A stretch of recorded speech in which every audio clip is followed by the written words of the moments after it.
Bonsoir à tous. Pendant longtemps, le Bénin, le pays d'origine de notre invité de ce soir, a été adoubé comme une cité de la démocratie, un exemple dans cette Afrique de l'Ouest. Mais depuis 2016 et l'arrivée au pouvoir du président Patrice Talon, à tort ou à raison, on parle beaucoup de recul démocratique, d'un régime de cruauté. Si les élections législatives ont lieu le 28 avril prochain, elles pourront se dérouler sans les partis d'opposition exclus du processus électoral.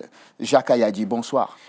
Bonsoir. Merci d'avoir accepté notre invitation. Vous êtes le président d'un tout jeune parti politique au Bénin, le mouvement des élites engagées pour l'émancipation du Bénin, Moël Bénin, c'est ça? Bien sûr. Depuis quand est-il né ce parti politique? Ça fait 7 mois. Oui. Nous sommes nés le 14 juillet 2018 à Dassazoumé, dans un petit village qu'on appelle Awaya, qui est mon village d'origine. Voilà. Alors, pourquoi vous avez décidé de créer un parti politique? N'y avait-il pas assez de partis dans votre pays? Il y avait beaucoup trop de partis. Oui. Et c'est d'ailleurs la raison pour laquelle nous en avons créé un pour rentrer dans la danse et pouvoir opérer à l'interne les transformations positives dont le Bénin et son système partisan a besoin. Voilà donc ce que je peux dire pour répondre à votre question. Oui, mais il est étonnant qu'à l'heure où on parle des blocs dans votre pays, où la tendance est au regroupement des micro-partis dans des blocs, vous décidiez à ce moment de créer un parti politique. Il n'y avait aucun bloc qui était capable de porter vos ambitions? Pas vraiment, parce que nous avons suivi le chef de l'État, le président Patrice Talon, le 6 avril 2016 à Porto-Novo, lors de son discours de prestation de serment, où il a mis l'accent sur le poids dévastateur que joue l'argent roi dans la politique au Bénin, dans le choix des dirigeants politiques, et il a dit qu'il va travailler à ce que cela change sous son mandat. Mais nous avons observé autour de lui et on n'a pas identifié des chapelles politiques qui prennent cette vision avec lui. Donc on a dit, bon, nous allons créer le maillon manquant de la chaîne autour du président Patrice Talon pour un peu travailler à ce que les idées commence par primer dans notre pays. Et voilà pourquoi Moël Bénin est mise en route, un peu par révolte. Oui.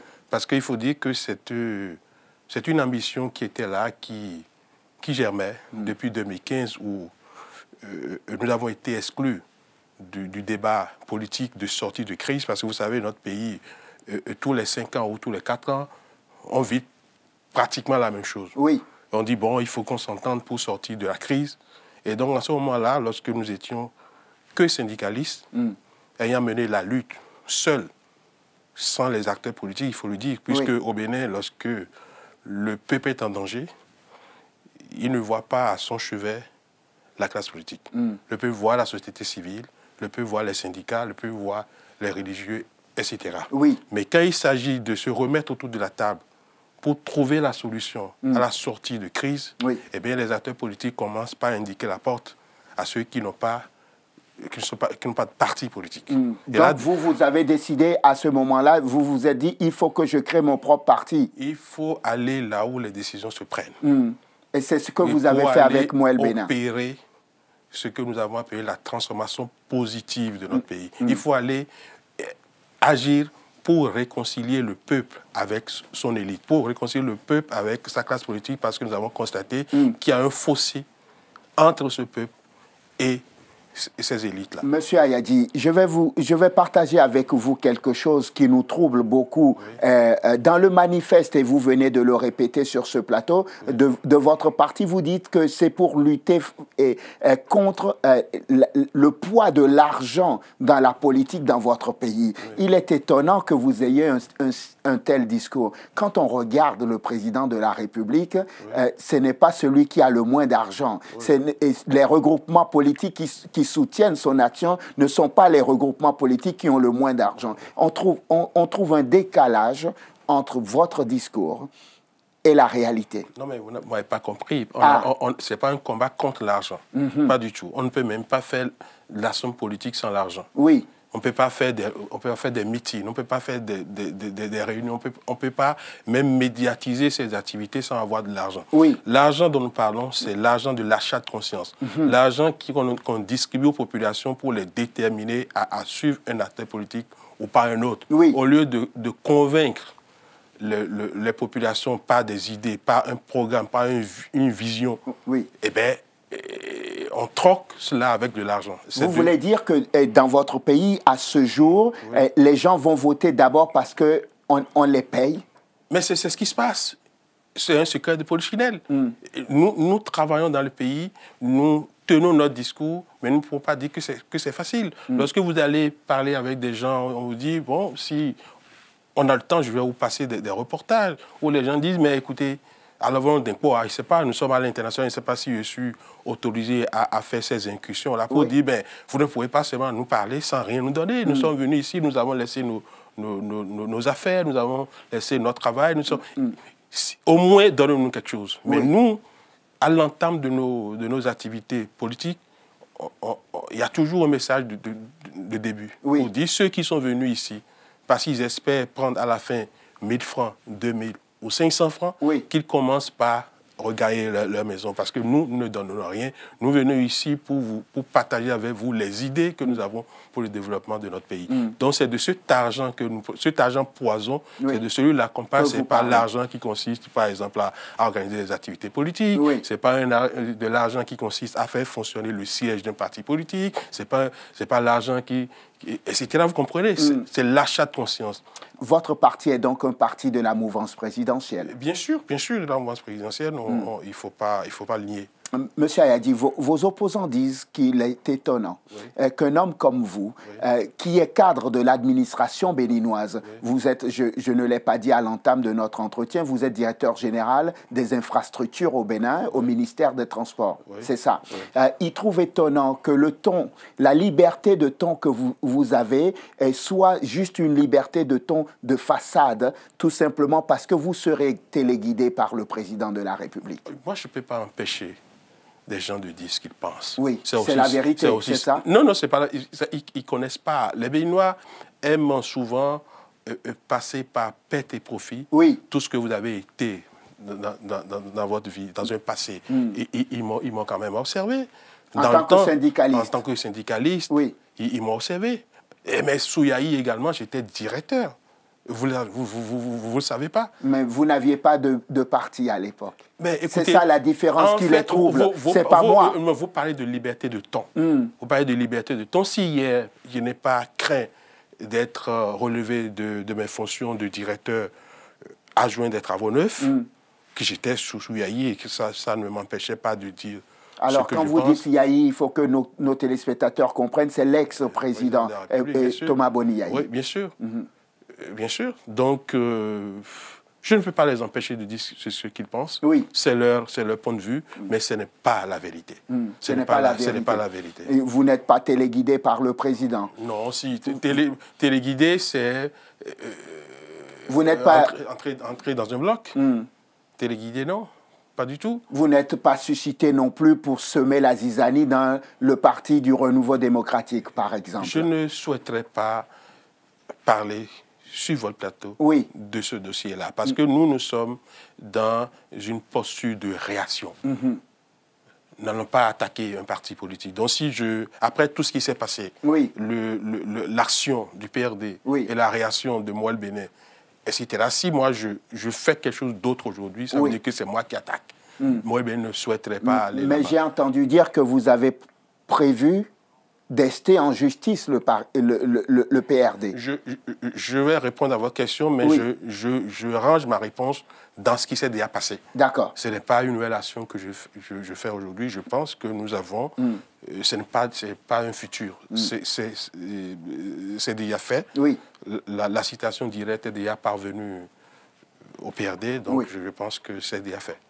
Voilà. On trouve étonnant qu'entre partis politiques qui soutiennent l'action du gouvernement, vous sortiez, pardonnez-moi l'expression, les flingues pour vous tirer dessus. En fait, je sais que vous me connaissez un peu bien avant de venir ici. Oui. Et donc, vous savez que l'honneur me tient beaucoup à cœur. Lorsque le président Adeline Ngwedi, c'est vous qui m'obligez à en parler encore ici, écrit noir sur blanc dans un document que distribué, remis à la Cour constitutionnelle et distribué à tous les partis comme de bout de pain, dit que s'il y a eu doublon sur la liste du PRD et celle de mon parti, Moël Bénin, que ce doublon résulte de manœuvres frauduleuses concertées entre Jacques Ayadi, que je suis, et Joël Alagbé, qui est le premier vice-président du parti, et en même temps, jusqu'à vendredi soir, chargé de mission du président Adeline Ngwedi. Donc, quand on dit que on a fait des manœuvres frauduleuses concertées, parce que nous sommes des amis pour nuire au PRD, c'est des déclarations assez graves que le bureau politique de Moël Bénin n'a pas accepté. Et ce bureau politique m'a instruit à faire ce que nous avons fait pour que l'honneur de Moël Bénin et son président soit lavé devant les tribunaux. Il y a beaucoup de personnes qui nous suivent qui ne sont pas forcément dans l'économie de la politique dans votre pays. Je vais leur résumer ce qui se passe, ce dont vous parlez, pour qu'ils comprennent ce dont vous parlez. Il se trouve que dans votre pays, il y a un parti qui s'appelle le Parti du Renouveau démocratique, qui est dirigé par l'actuel président de l'Assemblée nationale du Bénin, Maître Adrien Ngwedi, et ce parti soutient l'action du président Talon, comme votre parti Moël Bénin. Et lors du dépôt des dossiers de candidature à la Commission électorale nationale autonome au Bénin, dans votre pays, votre dossier de candidature à ces législatives a été rejeté pour doublon, parce qu'on a retrouvé les mêmes noms sur les listes de Moël et les listes du PRD. C'est ça, hein? Les mêmes noms, c'est un peu exagéré. Dit comme ça, il y a 3 noms qui se retrouvent à la fois sur la liste du PRD, 3 noms sur 166 qui se retrouvent sur la liste du PRD et en même temps sur la liste de Moël Bénin. Donc c'est ça le doublon. Et c'est la raison fondamentale pour laquelle la Commission électorale nationale autonome dans votre pays a rejeté votre liste. Voilà. Donc, chacun se défendant, nous avons... Je ne souhaiterais pas revenir sur je sais, mais nos téléspectateurs doivent comprendre. C'est pour ça que je voulais qu'ils comprennent. Et donc, c'est à la base de cela qu'il y a eu, au sein de 2 partis qui soutiennent l'action du président, il y a eu ces problèmes dont nous parlons. On va fermer la parenthèse et parler d'un autre problème qui concerne la classe politique dans votre pays en ce moment. Est-ce que les législatives auront lieu finalement le 28 avril? Jusqu'à date, oui. Il n'y a pas encore un autre décret du chef de l'État pris en Conseil des ministres pour convoquer le corps électoral à une autre date. Donc, je ne peux pas dire que ça n'aura pas lieu le 28 avril. Mais si je suis un peu comment les choses se sont déroulées hier au Parlement de Porto-Novo, c'est qu'il est fort probable que cette date-là puisse changer. Il est fort probable. Et j'ai entendu dire que vous avez fait des propositions aux parlementaires. Là aussi, il faut qu'on soit clair pour que nos téléspectateurs nous suivent, parce que nous émettons en dehors du Bénin sur les autres pays et les gens ne sont pas toujours au courant. Au Bénin, les législatives sont prévues pour le 28 avril. Sauf qu'il se trouve que votre parti, par exemple, et un certain nombre de partis d'opposition ne font pas partie on va dire, des partis autorisés à concourir. Il serait long d'expliquer tout ce qui s'est passé. Une crise est née donc de cela. Il y a 2 blocs de partis qui sont pour l'instant autorisés à participer aux législatives. C'est ça. Oui, bien sûr. Et du coup, le président de la République, Patrice Talon, a convoqué la classe politique pour trouver une issue. C'est ça. Et qu'il a mandaté le président de l'Assemblée nationale pour être le médiateur dans cette issue. Pour conduire les concertations. Pour conduire les concertations. Où en sont les concertations et quelles sont les propositions que Moël Bénin a pu faire aux parlementaires? Bon, je pense que les concertations se sont bien déroulées. Le président Ngwedi a mis en place une équipe de 5 personnes composée de lui-même, plus 2 représentants de la minorité parlementaire et 2 représentants... Vous voulez dire de l'opposition? De l'opposition, je préfère dire minorité parlementaire, et 2 représentants de la majorité parlementaire. Et donc, ça fait 5, ils ont beaucoup travaillé, ils ont sorti 2 projets de loi avec une 3e proposition qui touche à l'article 80 de la Constitution. Ces deux propositions de loi consistent simplement à délester le code électoral et la charte des partis, des points qui font que certains partis politiques ont des problèmes à se conformer à ces chartes-là. Donc voilà globalement ce qui a été proposé. Je n'ai pas sur moi le test de ces deux propositions de loi, mais je pense qu'avec ce qui est proposé là, ça rentre parfaitement en ligne. Enfin, ça c'est cohérent avec ce que nous avons envoyé à l'Assemblée nationale comme proposition. Qu'est-ce que vous aviez envoyé à l'Assemblée nationale? Nous avons fait 3 propositions. Oui. La première, c'est de faire en sorte que tous les partis politiques qui avaient une existence légale avant la nouvelle charte puissent participer aux élections du 28 avril 2019. Et ceci en rallongeant un peu le délai de mise en conformité. Vous savez qu'on avait donné 6 mois. Et c'est 6 mois qui arrivaient à échéance le 17 mars 2019, donc avant le 28 avril. Nous avons proposé de rallonger ce délai de 6 mois pour que tous les partis puissent aller aux élections, à savoir FCBE, à savoir Restaurer l'Espoir, USL, le PCB et d'autres partis qui existaient dans l'ancienne charte. Ce que nous n'avons pas proposé, c'est l'abrogation de la nouvelle charte, parce que si jamais on allait sur ce terrain-là, nous allons inverser la donne. Parce qu'aujourd'hui, on parle d'élections inclusives en parlant des partis de l'opposition. Mais si jamais on retirait la nouvelle charte, c'est que les 2 blocs, à savoir le bloc républicain et l'Union progressiste, n'existent plus. Et puis tous les partis politiques, et Dieu sait qui sont, ils sont près d'une centaine. Tous ces partis politiques qui ont fait des congrès d'autodissolution n'existent plus. Donc on risque d'assister à une élection où il n'y aura pratiquement pas de parti de la mouvance présidentielle. Donc on va passer d'une situation d'élection exclusive en faveur des partis se réclamant de la mouvance présidentielle vers une situation d'élection exclusive excluant les partis de la mouvance. Donc ça ne peut pas marcher. À l'heure où vous et moi, nous parlons sur ce plateau à Paris, c'est que vous êtes en train de me dire qu'il y a une fenêtre de tir qui pourrait permettre aux partis qui se sentent aujourd'hui exclus de revenir dans le jeu démocratique. Tous les partis, y compris Moël Bénin, pour le président de la République, il faut permettre à tous ceux-là de participer aux élections. Le président a été clair, il a dit qu'il ne peut pas concevoir qu'on aille aux élections avec rien que des partis qui se réclament de sa mouvance. Donc le problème a été posé par le président lui-même.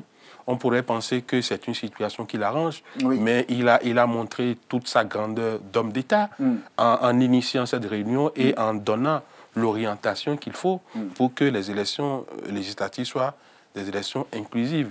Il est allé loin en disant que c'est comme un échec. Si il arrive au Bénin aujourd'hui qu'on fasse une élection avec seulement 2 partis qui se réclament de... 2 blocs de partis qui se réclament de la mouvance présidentielle. Il a dit que c'est comme un échec. C'est un échec. Vous êtes d'accord avec moi? En tout cas, je suis en train de répéter le chef de l'État.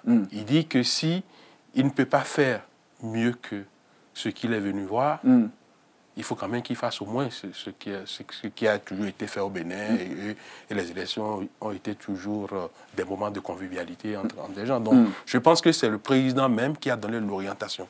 Et de ce point de vue, il n'y a pas de doute que et les FCBE, et les USL et autres, et moi le Bénin, participer aux élections législatives de... Parce que pour l'instant, vous ne savez pas à quelle sauce vous serez mangé. Je sais la sauce, puisque je connais le Bénin. Je sais que le président a donné l'orientation. Je sais que le Parlement est en train de le suivre.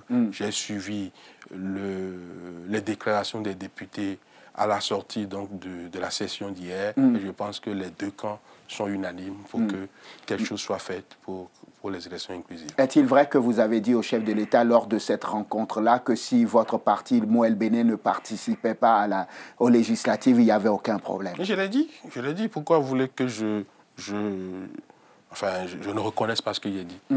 Le parti Moël Béné est un parti républicain. Nous avons déposé une déclaration de candidature à la Sénat.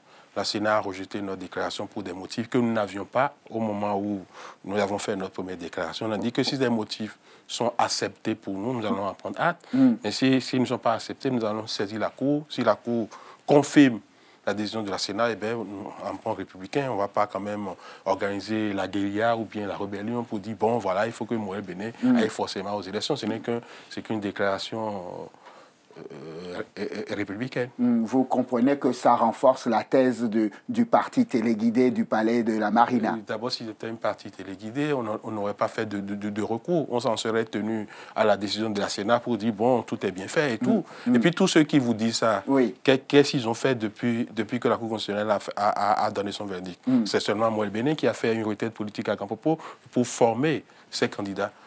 Vous n'avez pas suivi ça?